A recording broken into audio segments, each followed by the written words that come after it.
Okay, so this scene is set immediately after the get me to the church on time scene, which took about 4 hours to do. Dr. Ekman is currently in his laboratory, and the sun is rising fast. He can see the first glints coming in through the window and feeling himself lagging. Dr. Ekman, in an attempt to test the courage first, because you're seeing the sun. Give me a courage roll. Right. Dr. Ekman, can I get reduced difficulty because he believes in the electromagnetic thing? It's not true faith, but it might reduce the difficulty by a little bit. Roll it, and I'll tell you. All right, rolling for courage. Wait, I want 4 dice, not 5. 8, 3, 3, 8. You made it. Does that count as 2?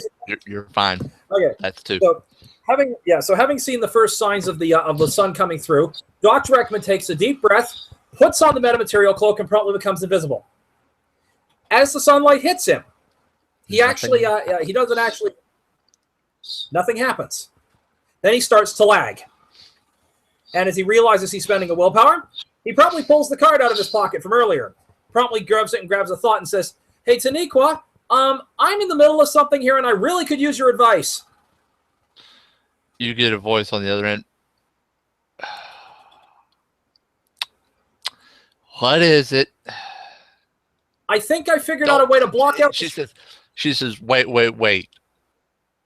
Your time, what are you doing awake?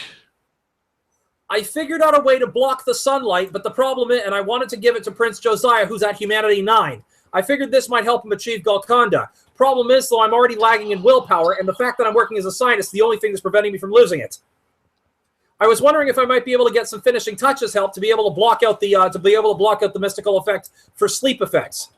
And at this, Dr. Ekman also transmits the thoughts of everything that he's known, including the Assamite issue, and the reason he wants to build this technology is to stop the massacre of further high school girls with unknown power, via unknown powers. You also voice the Biltmore thing to her, or think the Biltmore thing? Yeah, he promptly sends a thought package to her, just one giant thought package. Okay, with everything. He uploads everything and says, I need your advice now as to what I need your help as to what advice and help as to where to go from here. Because he's trying to do the right thing, but You get the voice back. Knew there was something wrong with that boy. All right, baby, hang on. You, a couple of seconds later, hear a knock on one of your are you in your lab? Yeah, I'm still in the lab. So on your lab door, you get a knock. Dr. Ekman fumbles his way. Dr. Ekman uses his auspex. Now, here's the thing about here's the thing. Because it blocks out all visible light, it blocks the auspex one way, right? But my character uses auspex for hearing, which allows him to echolocate. Well, enough that he can gets to the door. He uses the heightened senses. That's the other thing. I've made this metamaterial specific, so this way you can use heightened senses to see out, but not to see in, unless you're at auspex 4. I know I'm working out some of the technical details. So Dr. Ekman works his way to the door, opens it to Taniqua, and Taniqua, and unless she is using magic, sees the door open by itself. Oh, she sees Ekman. She knows Ekman is standing there. A little bit of out-of-game details. Prime sight allows her to see patterns. She can see him underneath the cloak. Okay, good. So Auspex 4 or Prime Sight, either way. Yeah. Dr. Ekman says, "Please, do come in. Welcome to my lab." She looks at him. Nice trick. Too bad I can see through it. But you probably won't need that. She steps in and closes the door. You see a little bit of the church behind her as she shuts the door promptly. Yep. All right, now, you're wanting that worked on, I'm supposing. Specifically, what I'm looking for is I'm hoping to create I hope that this will only be my plan is to distribute this to only those who have my level or better with regards to our path right now and staying on the path. The hope is that I wish to be able specifically to give it to Prince Josiah, the first one, so that he may see a sunrise again for the first time in 700 years. I figured he's earned it. Okay.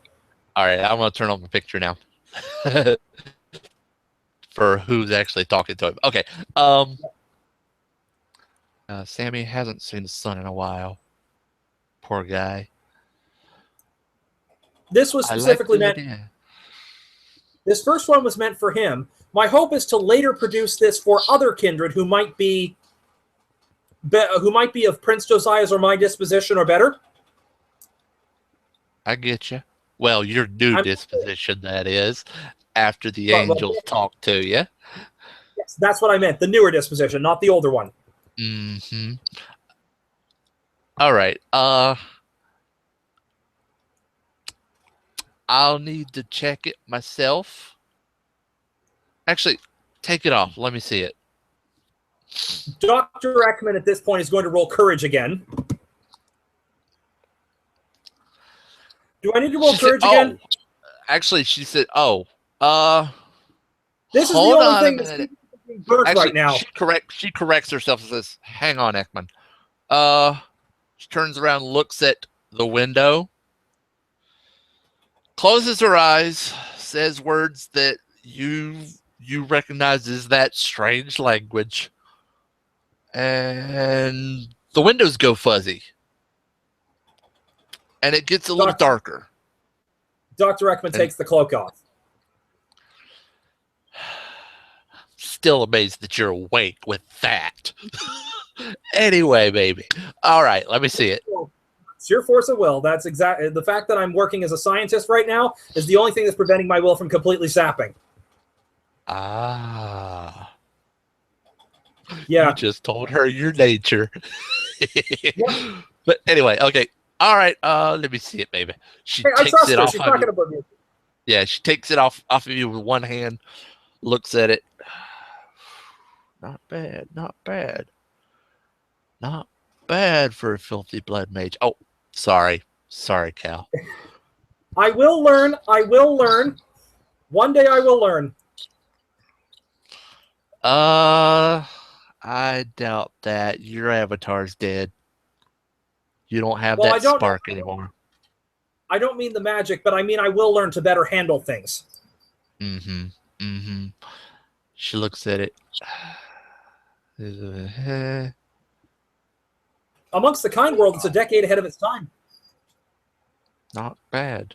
Not bad at all. I'm not sure the kind are ready for this. Kind. I don't intend to be the kind yet. I intend humans. Yeah, the sleepers. Okay. Yeah, I'm not sure the sleepers are ready. No, I don't intend to release this to the sleepers yet. What I intend this for primarily is to be able to.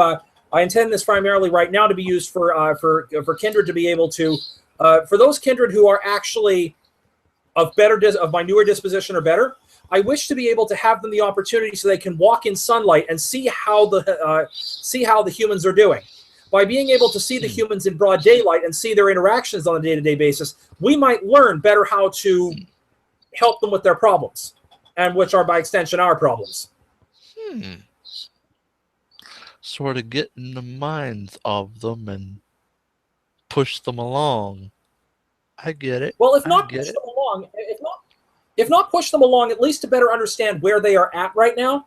I mean, you quite clearly said it yourself with regards to the space warp technology. They are not ready for it. So I wish to have myself and others who might be who might be of a better mindset to learn from the humans in their daytime aspects where they live to be able to get a better understanding of how to interact with them in a more benevolent way.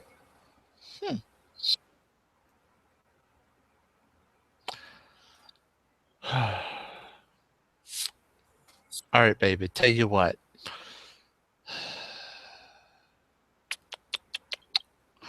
I'm going to leave this up. She points at the window. Okay. In fact, she walks over, actually puts her hand on the window, and it changes even a little bit more. It still actually gives out light, but obviously you can tell that the protection is a little more solid. Huh. Right. All right, that should do you. That'll last. before, that would have gone away when I went away. That'll last you. Tell you what, let me work some things. I've got an idea of what I'm seeing here. I can see the patterns in the magic, in the reality of it. Let me get some ideas of how to tweak it. You can have it back, but let me think a while on it. See what I can do. See if I can recreate it myself, and then give it what you're asking.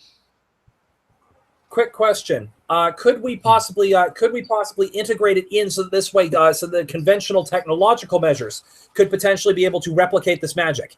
Maybe a little technomancy thrown in there, so this way the Harry and the others can do it. Again, Don't use that word. Sorry, I apologize. Poor choice Those of wording. Those guys are a thorn in my side. Sorry. What I meant was, I apologize. What I meant was, is there a way to integrate the magic into the material such that machines might be able to replicate it with whatever modifications you make to my design? I simply wish it so that this way we have the tool available, so that as kindred achieve a certain level of understanding, they can then walk in the sunlight for periods of time to be able to learn from the humans. Consider this a giant education program for all vampires eventually. I do not intend this for everyone right yet, but this would be a good way to, if not help us regain our humanity, at least be able to better understand how to interact with humanity. It could also be used to feed on them during the day. I am well aware of that problem, but I do believe, however, that it would not be possible to feed on them during the day for two reasons. Number one, they would have to lift up the cloak in order to bring the person under. And number two, because it's broad daylight, they're more likely to notice a disappearance than at night. I'm thinking security cameras work a lot better during the daytime, and may catch something like that. It might be a way to dissuade kindred from attempting it. Smart man. Smart man. You're getting better. All right. I'll see what I can do. I'll have Eric work on it. He's a little better at the technological stuff than I am. I've been around Sammy, and he's almost the way I am with tech. He's a little worse than I am, but I'm learning. I understand. May I also ask when it would be okay for me to come back to complete my training with regards to the space warp? Not because I want it back, but because I would like to better see. I would like to better learn from you about how to hide things in general in plain sight, so this way I can work. So this way I can change my philosophy with regard to inventions.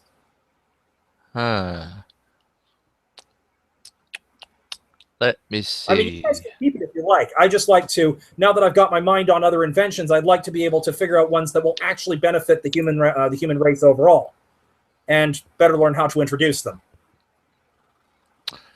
Tell you what, baby. She kind of hefts the cloak and throws it over her shoulder. Come with me. Dr. Ekman proceeds to wait at attention while she opens the door. Actually, he goes over and opens the door for her after she's done the magic to kind of try to be chivalrous.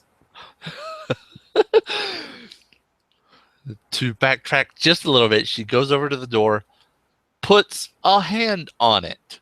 You don't even hear any words from her. Puts a hand on it, then drops down to the doorknob and opens it up, and there's the church.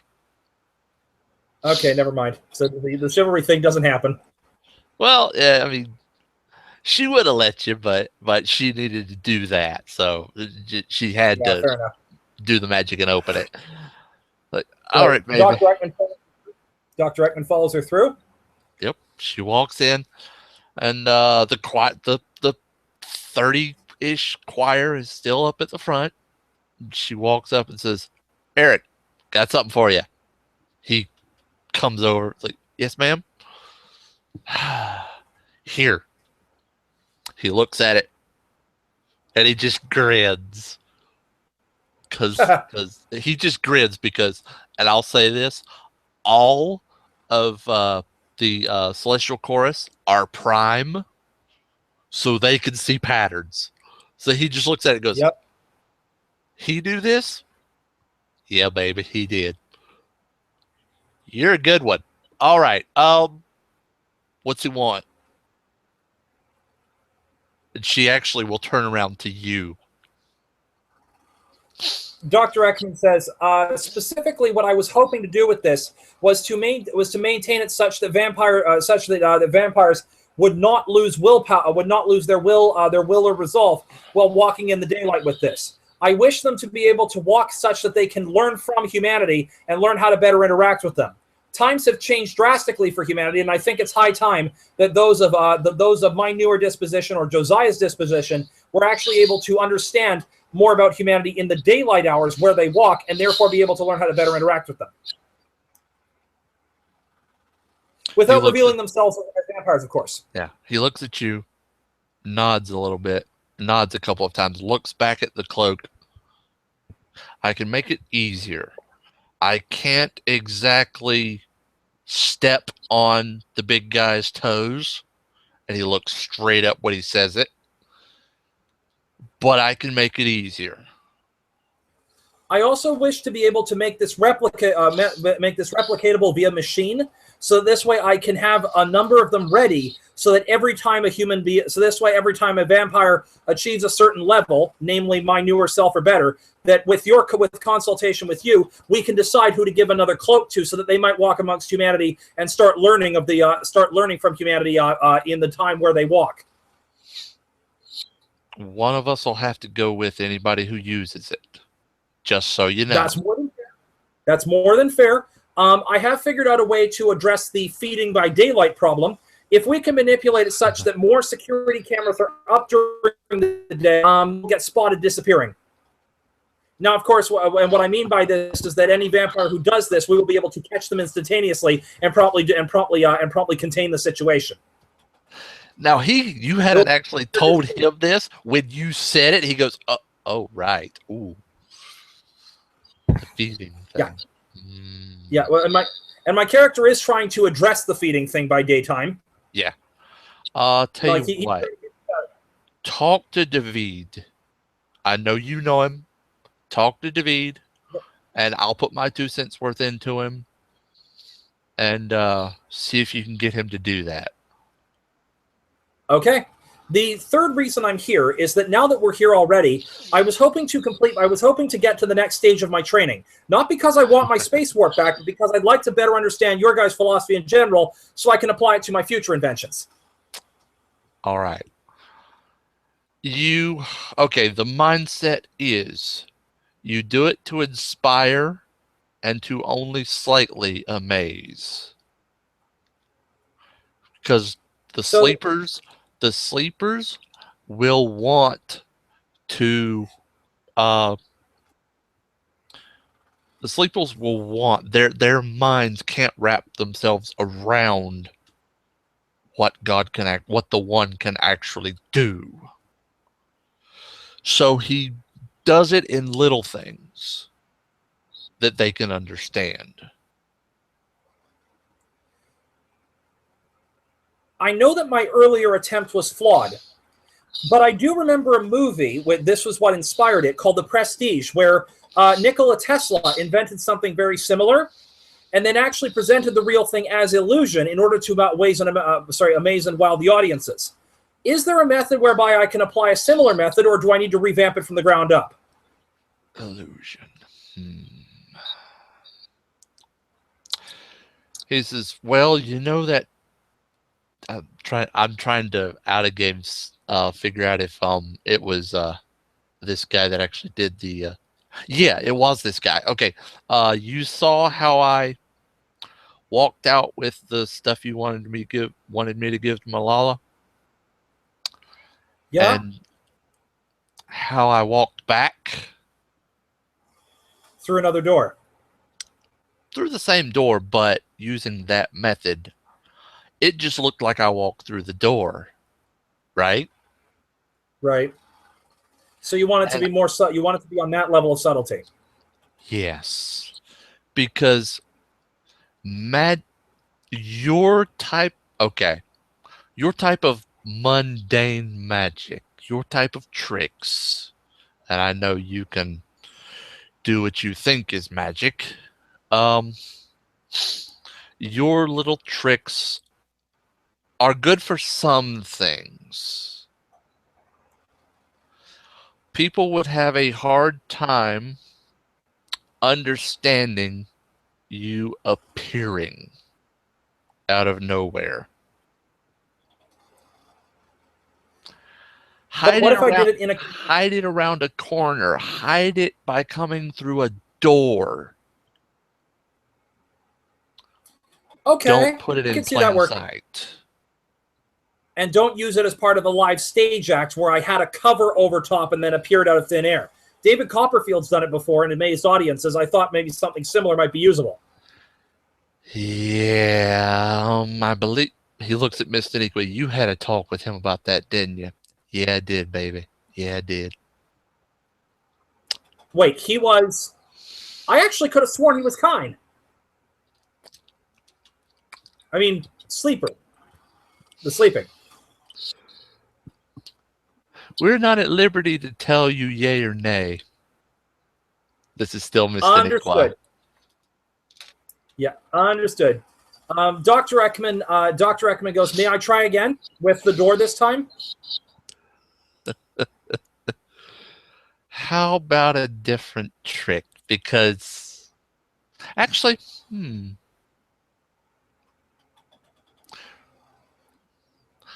let's see if you know what you're doing. It's going to be harder this time. All right. And we've moved it, just so you know. And you won't have a direct connection. We've blocked that part. You won't be able to use the technology to get directly to it. Okay. But you can path to it. Path to it. I have an idea. Does either of you have a laser interferometer on hand by any chance? You see, Eric. Okay, out of game. Describe that, because okay, a laser interferometer is normally... Okay, well, the thing is that a laser interferometer is basically a setup of two lasers that are set for refraction purposes, like between mirrors. And what will happen is that a gravity beam will gravitational distortion will actually cause the laser to bend, because we know that gravity bends light. And I'm looking for a handheld one, or one that would be like, about maybe the size of like half a lecture table, something that Dr. Ekman could carry around. Oh boy.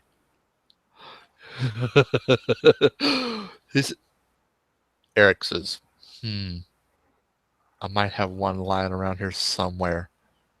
That's more technocracy, but I think I've got one. We might have stolen one from him. Hang on. He goes back. He goes out that same door that's at the end of that's at the front of the sanctuary, and comes back, and then about a minute or two later, he comes back in, lugging this thing that's about a foot long, and like half a foot tall and wide. Just a huffing. I had to dig through everything to find this thing. And he goes over to one of the pews and sets it down. Dr. Ekman takes it, hefts it under his own arm. And Dr. Ekman takes it, hefts it under his own arm, flips a couple of switches. Do I need to roll intelligence science to actually make sure this thing's working? You know how to use one. You flip a couple and laser pops on. As it does, Dr. Ekman proceeds to start. It says, Miss Taniqua, may I have full access to your current church, every room? I do not, every hallway, to be more specific. She puts a hand to her forehead and says, closes her eyes for a couple of seconds. The eyes are in place. Go right ahead. Dr. Ekman smiles. Dr. Ekman smiles and proceeds to go to every single room through the place. And now I'm going to have to roll intelligence science for this. because I need to know. I need to specifically look for a laser I specifically need to look for a laser bend. And that is with the specialty physics. That is 1, 2, 3, 4, 5, 6 successes. Does he find which room? The Casimir generators are in because of their anti-gravitational signature?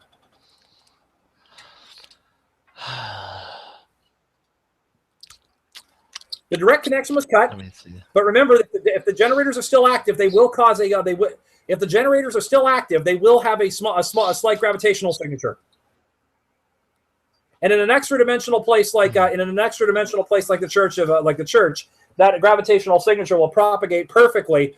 So this way, Dr. Ekman can sense can use the laser interferometer to sense it. You walk through what seems like a completely empty room. There is nothing in it but bare floor and walls. And the laser goes whoop. Which way, up or down? Is it based on? Is it on the floor or the ceiling? Is what you're saying? No, specifically, is it in a different room above or below? Because based on the interferometer, I should be able to tell what direction it's coming from.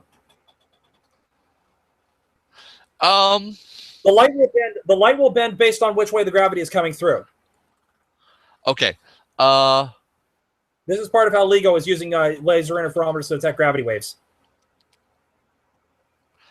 You're walking through. There's a door here and a door over there, because it's more of a hallway, but it's still a room, and it bends slightly down, but more pronounced to your left. Dr. Ekman makes a note of that. Proceeds to go until the laser interferometer keeps getting stronger. As you walk toward where it's bending, you get to a certain part of the floor and it just Yep. Dr. Ekman proceeds to having detected it, basically makes a note of that, and rather than appearing, takes out a pocket of dust from his hand. Okay. Chucks the dust throughout the area where the floor starts going. Or where the laser starts? Yeah, basically where the floor is just going whoomp. No. What I'm saying is the laser bent more whenever you were standing over it. Yeah. Dr. Ekman proceeds to go there and realizes that I'm going to roll intelligence. I'm going to roll intelligence science again to see whether or not that means the technology is in the room below or is currently on the floor in this room. Okay. This is an intelligence. And I get 1, 2, 3, 4 successes, but the 10 got neutralized. It's in the floor. It's in the floor. It's in the floor. Good. Pocket dimensional exactly in the floor. That's exactly what Dr. Ekman needed to know. Now, I was told that I could path to it, correct? The first thing Dr. Ekman does is he pulls out one of the entanglement devices. By the way, as you were walking around... Okay, as you were doing this, the door starts opening. Both doors. And people start walking in. From both sides. Yes, but Dr. Ekman says, I haven't finished yet. Give me a moment. Dr. Ekman proceeds to pull out an entanglement device, entangles it to the floor. Entangles with the floor, which means he knows where the Casimir generators are, so he forms an entanglement there, right? Walks back to the other door, generates an entanglement between that and that door, and then proceeds to walk back to the front. While doing so, has also encoded on a laser pointer. He's also encoded this on a laser pointer. Oh, do I need to roll wits? I need to roll wits plus crafts for every single one of these, don't I? Yes. To make sure that the entanglements work and all that. Yes. So I need to roll. Okay, I need to roll wits plus crafts for every single one. Okay, so this is for the first entanglement with the floor. 10 got neutralized, but at difficulty 8, that is still 2 successes. So that gets the floor to the door. That gets the floor. That gets the floor to the first door. That gets the floor to the first door. Now, Dr. Ekman entangles the door to the laser pointer. This is the second one. Sorry, that's 6 dice. That's 1 success. So he establishes the entanglement to the laser pointer. Walks back to the door in the front that the guy originally walked through. Okay. And rolls a wit plus crafts for this entanglement. Now, I should mention that one of the beauties of quantum entanglement is that once you entangle A is to B is B is to C, the entanglement works throughout the entire system because of how information sharing works. So as a result. So this one, he now goes and entangles to the front door. You can open one door and go to any of the ones that are also entangled. Yep, exactly. Okay. So this is exactly why he's working this. So this is the last entanglement. And that one, 1, 2, 3, 4, 5 successes for the last entanglement. Yes. So with 5 successes of the last entanglement, Dr. Ekman casually proceeds to say, Miss Taniqua, would you possibly come over for a second? She walks over and she's still skeptical. She that you're gonna pull this off. Crosses her arms. What is it, baby? Okay. Manipulation science roll. Please, because it's difficulty 8. If I fail, I can still re-roll this at difficulty 9. All the entanglements are set. It's just opening the wormhole that's going to be the trick. Okay. And because of the manipulation science, 1, 2, 3, 4, 5, 6, 7, 8 successes. Dr. Ekman casually opens the door and says, "See ya," and casually walks back in the door through the room where the entanglement stuff was. So he walks through that door into the room where watching. Yep. The room where everybody's watching. Okay. Yep. Casually just walks in and goes, "Hey guys." Huh. They all look at you. Now get to your tech. Dr. Ekman smiles and says, "No problem. Now I just need to roll 1 more wormhole jump."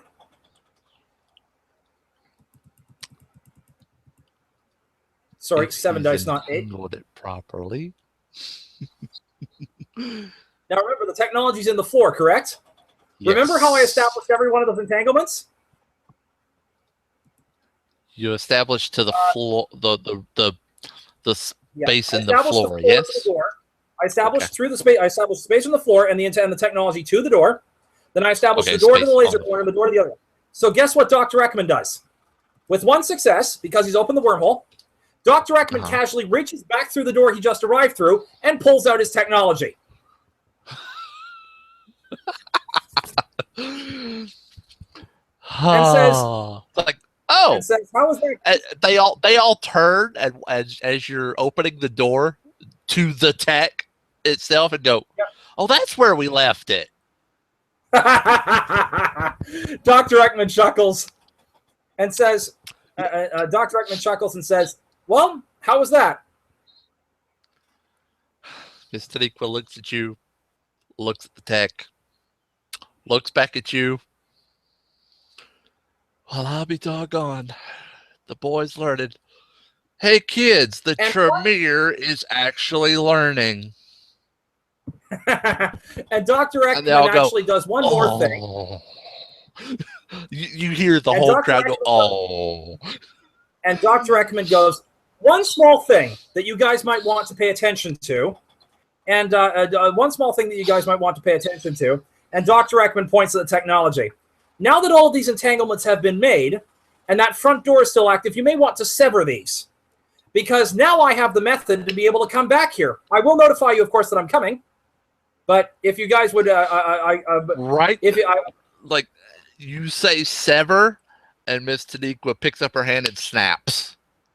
And I'm like, "Thank you. That will prevent me from coming back here unless you guys invite me." Yeah. Use the card, baby. Use the card. No problem. As a matter of fact, I've deliberately decided not to try to recalculate the exact dimensional position of this Klein bottle universe. I prefer some things remain a mystery even to me. And winks. Yeah. Most mortals, much less what you call it, kindred, are not meant to come to heaven just yet. I understand that. This is exactly why I want to be able to provide the possibility that kindred may actually finally learn where humanity is actually at right now. Now, quick question. But she actually just gave you where you are. Oh, I know. And Dr. Ekman smiles and says, and the thing is that Dr. Ekman is well aware of the fact that he is in heaven, but he's also well aware of the fact that heaven now has a dimensional position in the multiverse. He knows that there is a dimensional position, but he doesn't know what it is. He's not, the thing, of course, is that he's taking it in stride. He's taking it in stride. He figures balance of science and spirituality. So it's not, they're two sides of the same coin. So no big deal for him. Dr. Ekman says, Dr. Ekman says, now, by the way, do you wish to keep this technology, or do you wish that I make a copy for you guys? Now that I've done this test, what is your decision? You see a couple of more people walk through the door, including Eric. Yeah. And Mr. Nicola looks at Eric. Eric, you've had time to study it, right? Yes, ma'am. I don't like it that we're using this kind of method, but it's useful. Dr. Ekman also says one other thing. Can you do it? Yes, ma'am. All right. Now, your technical specs would be nice, probably. This Mr. Nicola. Dr. Ekman pulls the card and thinks the specs directly into her mind. Every last bit. Can you transfer that to the others? She kind of tilts her head like, all that was in your head. I have eidetic memory. I had it ever since I was a child. And I mean a human child. Even Eric's going, I don't even have that, and I'm a mind mage. Dr. Ekman says, check back into the history. You probably have the ability to check back into history. Check back for a child prodigy by the name of Cal Ekman from Ohio. I probably, if I had not been embraced, is there a chance I might have awakened with you guys and possibly come and helped you?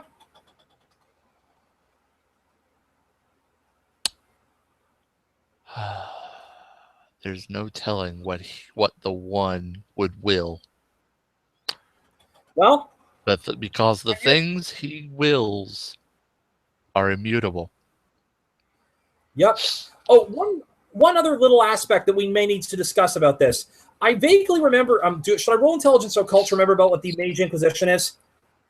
About what the what? The Mage Inquisition. For not racking up paradox. Oh yeah. Go for it.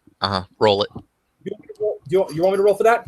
Roll it, please. Yeah, let's see. Okay, intelligence occult. Let's see if my character gets it.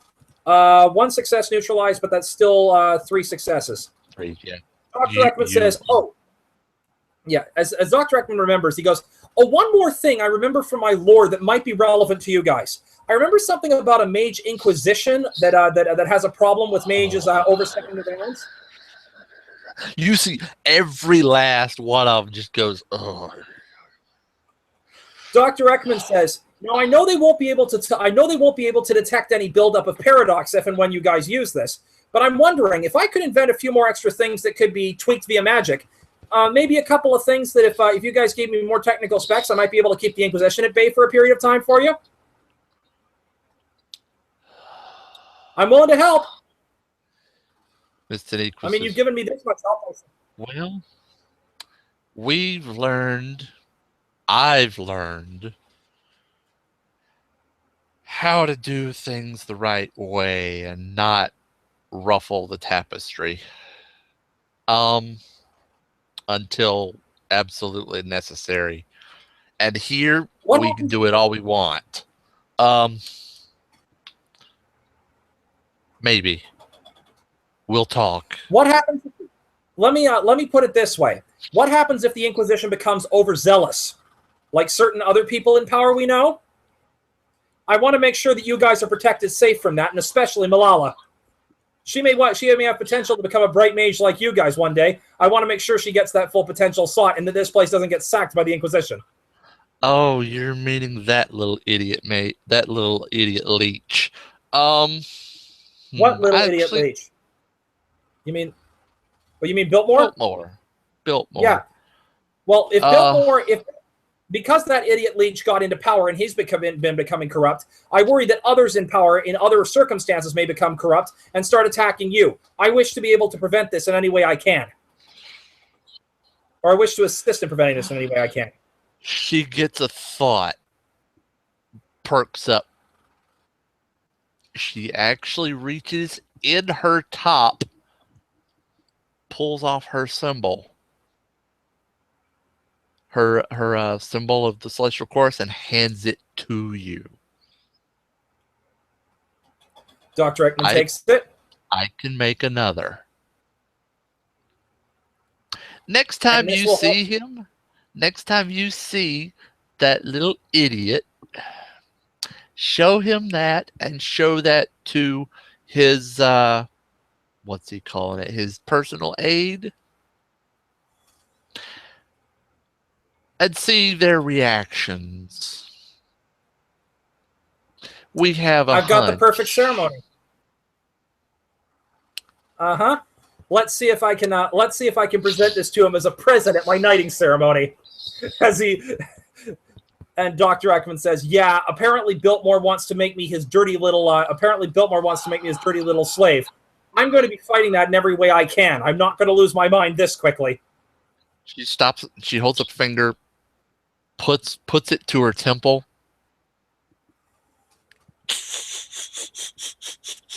You have plans. I have plans not only for Biltmore, I have plans to stop a massacre of potential more children. Oh, that. Yeah. Yeah, and if Biltmore is involved, I want this stopped. I do not wish to kill him because of the fact that I've actually just achieved another... now that I've finally gotten back on the path, I do not wish to kill. But I do wish to contain and stop the problem. I will not drop back on the path again. Now that I've gotten this far, I don't want to drop back again. Biltmore can be saved. Your mission is to do just that. He is to be able to walk in our doors without his beast taking over. Biltmore is to be able to walk in here without his beast taking over? Yes. You can do that.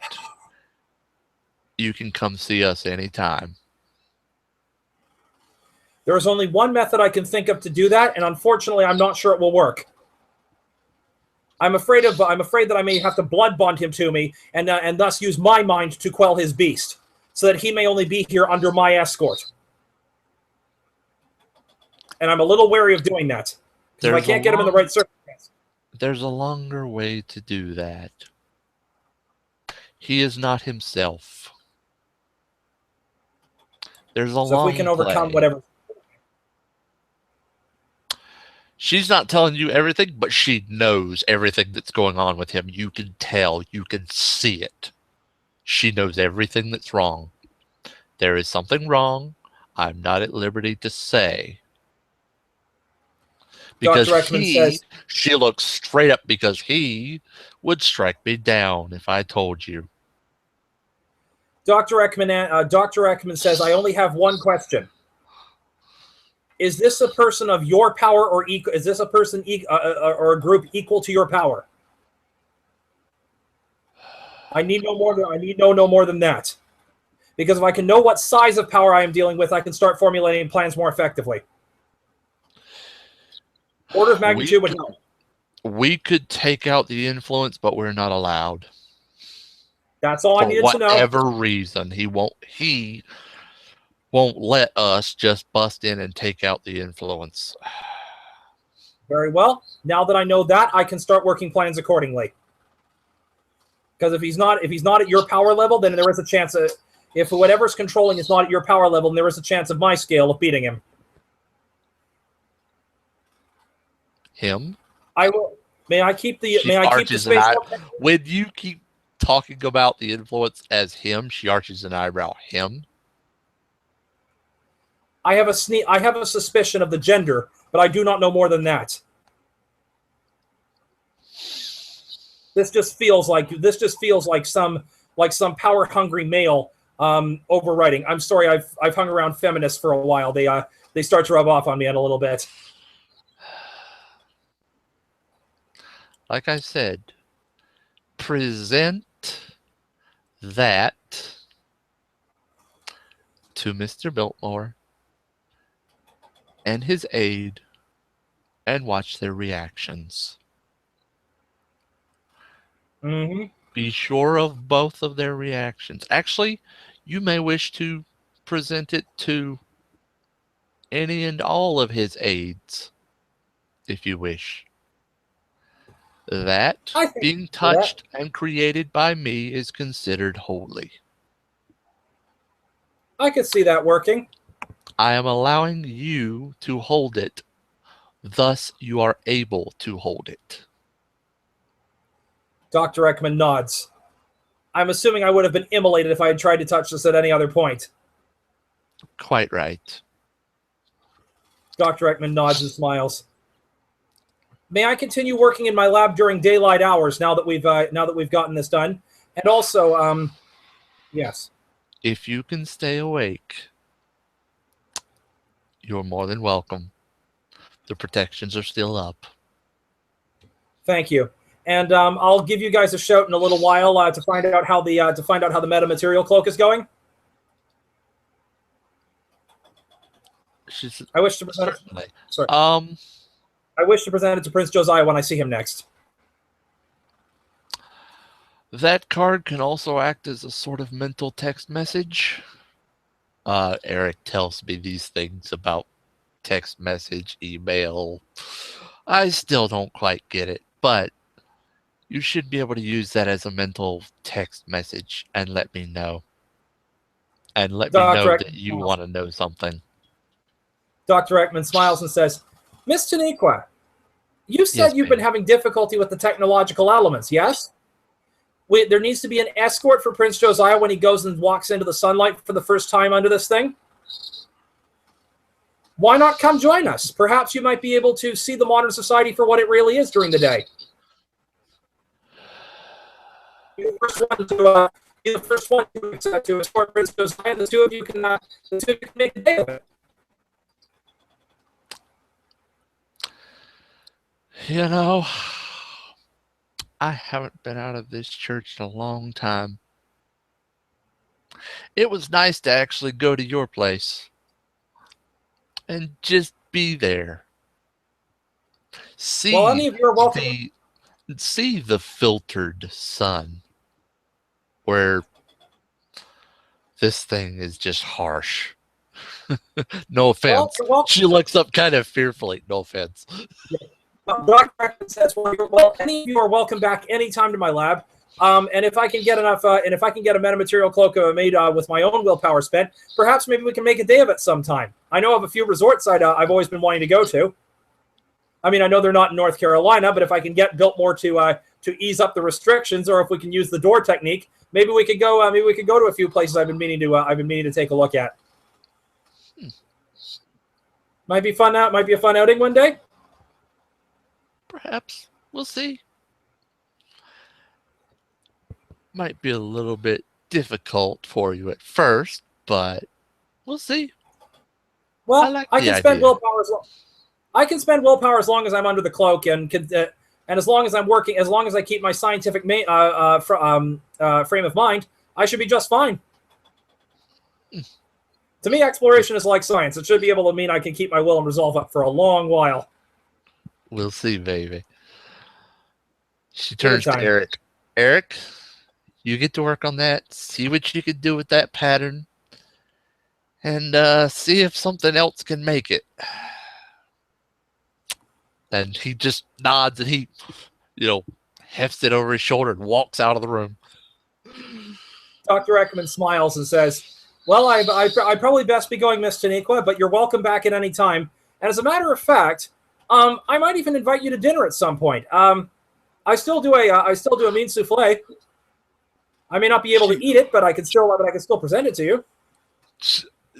She drops her finger whenever you say that last part. She's like, yeah, I didn't think you could eat. Oh, actually, there is one thing you could eat. I don't like them. They're terrible. I can't stomach the stuff, but Harry made some stuff that you could probably eat. All right. Well, I could give that a try. I'll order some from Harry, and I'll make sure to prepare you a nice meal, a nice dinner when you come back. You have a sample already if you've opened the box. Oh yes, the wafers. I know the communion wafers. Yeah. Okay. All right. Dr. Ekman says, well, maybe I'll have a dinner at those. Maybe I'll have a dinner of those wafers, and maybe I can make you I can make you a mean dinner. What are you what ethnicity are you partial to? Ooh.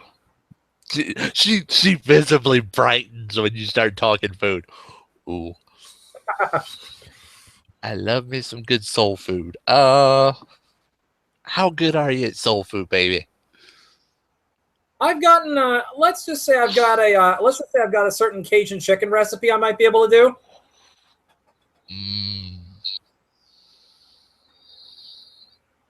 I might take you up on that. Sounds like a plan. Well, as long as I've got the card, I'm assuming you can get a hold of me. So do let me know when your schedule's free. Also, baby, you might want to put that necklace on and hide the actual symbol. Dr. Ekman does so and hides it under his shirt. Good. She thinks, snaps her fingers, and pops up right beside you. She disappears from where she is and pops up beside you. Dr. Ekman smiles. Hello. All right, now. I've got all I can do for you. Get out my house. And she just grins at you. Dr. Ekman smiles, and Dr. Ekman smiles and proceeds to Dr. Ekman smiles, and with and because of the entanglement back to his old place, because the door's still open, for a bit of a joke, Dr. Ekman snaps his fingers and opens the door. He's not actually doing that. He's just doing it as a bit of a joke. It's just a joke. He doesn't snap his fingers, opens the door, and starts wheeling his tech out and says, "Call me anytime." And with that, so you're looking back, you see her just grinning and shaking her head. Oh, that boy. He may be young, but man, is he smart. Dr. That Ekman, may be with his that, downfall later. Yep. Dr. Ekman smiles, and Dr. Ekman smiles and says, "Oh, by the way, I've been thinking about something before I leave. I wanted to run by you." And I did, you know, this whole state idea. You know this whole state idea that Josiah's got, right? The one where he's organized the entire North Carolina thing. Yeah. Well, I'm thinking this has got some degree of improvement. I mean, after all, it's it's got a greater degree of control around it, and perhaps the ability to keep the vampires more under heel from being problematic. What if we actually organize something like that on the entire nationwide level across the United States? You know, something that one set of laws on how to treat, and one more benevolent system that would actually keep all vampires under control and make sure they don't hurt the humans more than to make sure they don't hurt the humans. What do you think your higher ups are trying to do? It's those, and she stops herself from cursing. What do they call them? Sabbat. Oh, well, I know the Camarilla are trying, but they kind of have too many princes and too many individual areas. As for the Sabbat, I'm thinking you've got the capability to rearrange minds. You've got the capability to rearrange minds. If vampires are getting out of line, what would you guys say to? You don't want me sending them here to have their thoughts rearranged? You stop. All she right. stops. She stops. tilts her head and grins. Uh-huh. I get to obliterate leeches for Well, him. And she looks straight up. Well, I was going to say, as long as I'm not killing them, I'm not off the path, am I? I send them up here, and God judges them accordingly. You know, I send them up here. It's God's will at that point. What happens to them is no longer any of my business.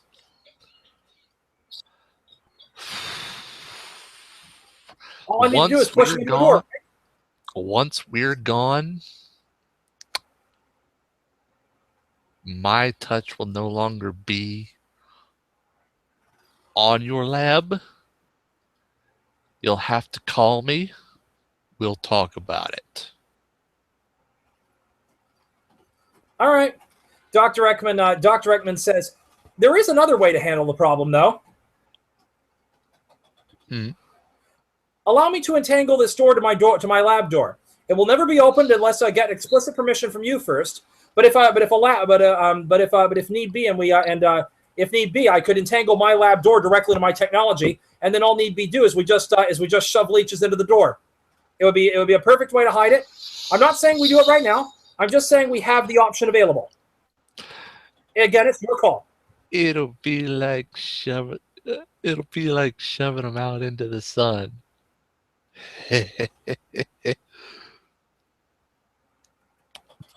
She looks up. By the way, you notice the windows are frosted.